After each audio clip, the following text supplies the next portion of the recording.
হ্যাঁ, এরকম একটা পারফেক্ট আইসক্রিম বাসায় বানানো এখন এতটাই ইজি। মাত্র ২২০ টাকার একটা হুইপ ক্রিম কিনে এবং ১ লিটার দুধ দিয়ে তোমরা বানিয়ে ফেলতে পারবে ১.৫ লিটারের মতো আইসক্রিম। এজন্য ফার্স্টে আমাদের নিয়ে নিতে হবে একটা পাত্র। এর মধ্যে নিয়ে নেব আমরা ১ লিটারের মতো দুধ এবং দুধটাকে আমরা জাল করতে দিয়ে দিব।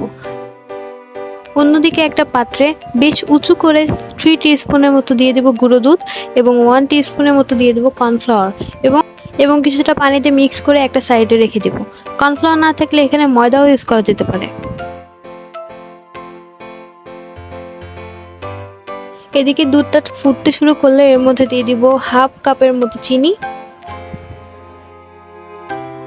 নাড়তে নাড়তে চিনিটা গলে যাওয়ার পরে আমরা কর্নফ্লাওয়ার এবং গুঁড়ো দুধের যে মিক্সচারটা তৈরি করে রেখেছিলাম সেটা দিয়ে দিব এবং এটা দিয়েও কন্টিনিউয়াসলি আমাদের নাড়তে থাকতে হবে।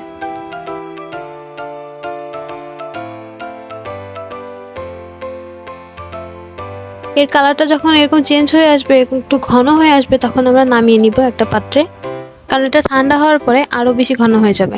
আর এটাকে ফুললি ঠান্ডা করতে হবে, গরম অবস্থায় কোনোভাবে ক্রিমের সঙ্গে মিক্স করা যাবে না। এই জন্য এটাকে ফ্রিজে রেখে আমি ঠান্ডা করে নিয়েছি এবং এর মধ্যে আমি হাফ টিস্পুনের মতো ভ্যানিলা এসেন্স দিয়ে দিব।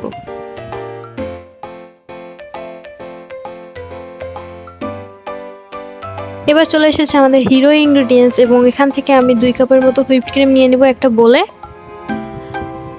এখান থেকে 2 কাপ নেওয়ার পরেও আমার অর্ধেকটার মতো হুইপড ক্রিম বেঁচে গেছে, তাহলে অর্ধেকটা হুইপড ক্রিম দিয়ে কিন্তু আমি 1.5 লিটারের মতো আইসক্রিম বানিয়ে ফেলেছি।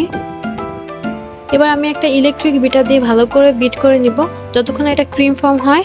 আর যদি ইলেকট্রিক বিটার না থাকে তাহলে নর্মাল ব্লেন্ডারও ইউজ করা যাবে। এবার হুইপড ক্রিমের মধ্যে আমি দুধের যে মিক্সচারটা ছিল সেটা ঢেলে দিব এবং এটাকে আরও ভালো করে বিট করে নিতে হবে। আর হ্যাঁ, হুইপ ক্রিমটা অনেক বেশি ঠান্ডা হতে হবে, তাহলে এটা তাড়াতাড়ি ফোমি হয়ে যাবে। বিট করতে করতে এটার কনসিস্টেন্সিটা যখন এরকম মেল্টেড আইসক্রিমের মতো হয়ে যাবে, তখনই আমাদের এটাকে নামিয়ে নিতে হবে। এখন আমি একটা 1 লিটারের আইসক্রিমের বক্স নিয়ে নিয়েছি। এটাকে কিন্তু আমি অনেকটাই ভরে নিয়েছি, যেটা কিন্তু বিভিন্ন ব্র্যান্ডের আইসক্রিম অতটা ভর্তি থাকে না।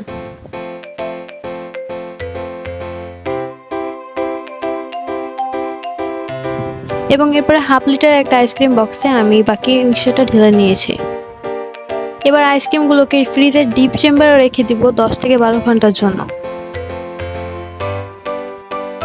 10 থেকে 12 ঘন্টা পর আমি আইসক্রিমগুলো বের করে নিয়েছি।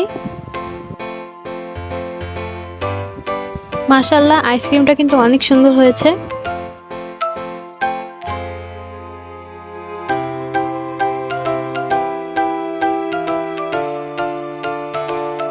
এই তো খুব সহজেই 1.5 লিটার আইসক্রিম বানিয়ে ফেললাম।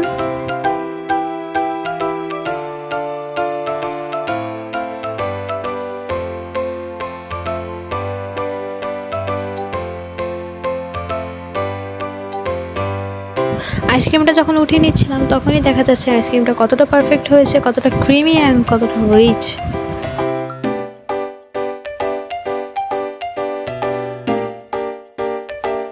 আর এটার টেস্ট অ্যান্ড লুক কোনো অংশেই দোকান থেকে কিনে আনা আইসক্রিমের থেকে কম নয়।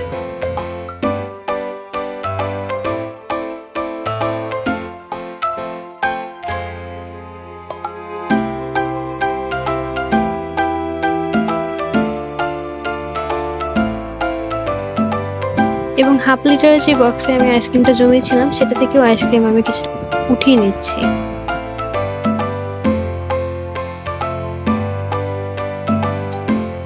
বিট করে নেওয়ার কারণে ভিতরে যে ছোট ছোট বাবলস তৈরি হয়েছিল সেটাও কিন্তু দেখা যাচ্ছে একদম দোকান থেকে কিনে আনা আইসক্রিমের মতো। তাহলে আর দেরি কেন, সহজেই বাসায় বানিয়ে ফেলো আইসক্রিম আর ফ্যামিলির সঙ্গে এনজয় করো। তো আমি এখন আইসক্রিম খাই আর তোমরা বাসায় বানিয়ে খেয়ে করো এনজয়। বাই।